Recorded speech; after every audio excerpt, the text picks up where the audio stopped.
সাম্য প্রতিষ্ঠার চেষ্টা তিনি এখানে করেছিলেন। যেমন তৎকালীন সময়ে তাঁতি জি যারা কাপড় বুনতেন এবং দায়ী শ্রেণী যারা গর্ভবতী স্ত্রীদের দেখাশোনা করতেন এবং পরবর্তী সন্তান হওয়ার সময়ে তারা সাহায্য করতেন, তাদেরকে নিচু স্তরের জ্ঞান করা হতো তখন। এবং তিনি তা থেকে বেরিয়ে আসার জন্য বিবিধ রকম কার্যক্রম করেন এবং মানে মূলত তিনি শ্রেণী বৈষম্য নিয়ে কাজ করেন। জি এই বিষয়টি কিন্তু হিস্ট্রিতে খুব কম উঠে এসেছে যে তিনি অনেক কাজ করেছেন, বাট একজন মানে যখন চাঁদ উদিত হয় তখন তো অন্যান্য নক্ষত্রও থাকে, জি কিন্তু আমরা দেখতে পাই না অন্যগুলির কারণে। জি মানে চাঁদের এতই আলো থাকে, অথবা সূর্য যখন থাকে তখনও তো অন্যান্য কিছু না কিছু থাকে, আমরা দেখতে পাই না। এই বিষয়টি যে উঠে আসেনি, আপনার কি মনে হয় যে শ্রেণী বৈষম্য নিয়ে মানে এখন কি উঠে আসা দরকার কিনা এই বিষয়গুলো? অবশ্যই উঠে তো আসা দরকার, কারণ এটা খুবই জরুরি একটা বিষয়। আর আপনি দেখবেন, আমি যেটা আপনাকে আগে বললাম, যে এখনকার সময় একটা টিপিক্যাল ধর্মীয় আন্দোলন যে যে রূপরেখার উপর দাঁড়ায় বা যার উপর ভিত্তি করে থাকে, হাজী শরীয়তুল্লাহর আন্দোলন কিন্তু ওটা ছিল না, এরকম ছিল না।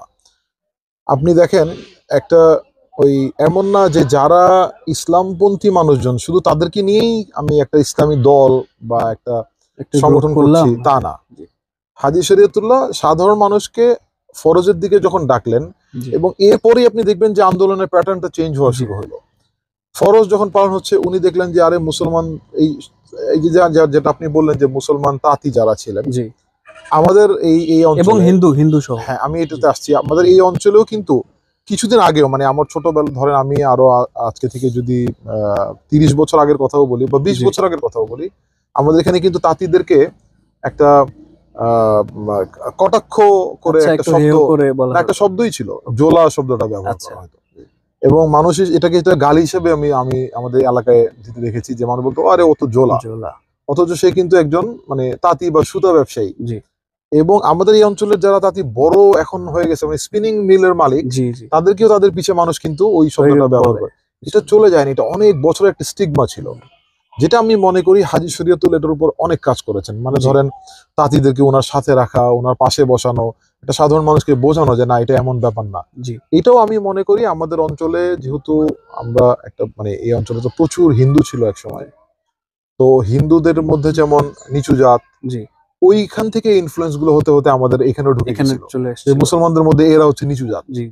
তো আসলে ব্যাপারগুলো তা না, হাজী শরীয়তুল্লাহ এটার উপরে কাজ করেছেন এবং তিনি দায়ী হওয়ার জন্য অনেক বয়ানও করেছেন বিভিন্ন জায়গায়, যে ওরা যদি না হয় সন্তানই কিভাবে হবে। জি, এবং এই যে শ্রেণী বৈষম্য আপনি বললেন, আপনি দেখবেন হাজী শরীয়তুল্লাহর আন্দোলনের পরে ওনার ছেলে মহসিন উদ্দিন দুদু মিয়া যখন আন্দোলনের নেতৃত্ব দেন, ওই সময় কিন্তু মূলত হিন্দু মুসলিম সবাই আন্দোলনের অংশ ছিল।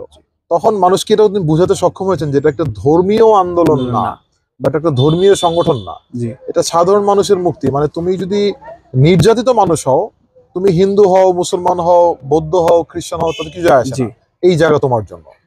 এবং মানুষও ওই স্বস্ফূর্ত ভাবে মানুষ ওই নেতৃত্ব পেয়েছে বলেই তো এসেছে। জি অবশ্যই। আজকে আমি বলতে পারি আমার এক এলাকায় একটা হিন্দুকে যে আমি আপনার ভাগ্য নিয়ে বা আমি আপনার নিরাপত্তা নিয়ে কাজ করব, কিন্তু উনি যদি 2 দিনে মনে করেন যে এটা আসলে আমার একটা পলিটিক্যাল গেইনের জন্য আমি করছি, তাহলে কিন্তু আলটিমেটলি উনি থাকবেন না।